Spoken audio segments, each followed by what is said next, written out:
One more on the White House assessment of global food insecurity that's sort of coming out of all this in Ukraine. Is there any money that's going to be allocated to provide diesel fuel to Ukrainian farmers to try to mitigate some of this? Yeah, let me give you a couple of things on this, because there's been a lot of interesting reporting on this, and where the impacts are is a good question.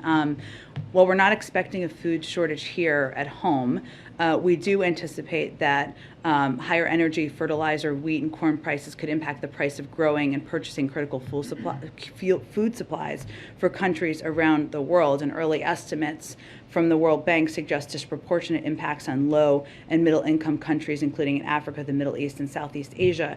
And Ukraine is a big exporter of fertilizer. So as it relates to even that need in the United States and other parts of the world, that's something that we're continuing to closely assess as well. But right now, to go back to the root of your question, we are working with our partners in the G7, multilateral development banks, the World Food Program, and the UN Food and Agriculture Organization to mitigate the impacts to poorer nations. So we are discussing what that looks like and how to mitigate the shortage on those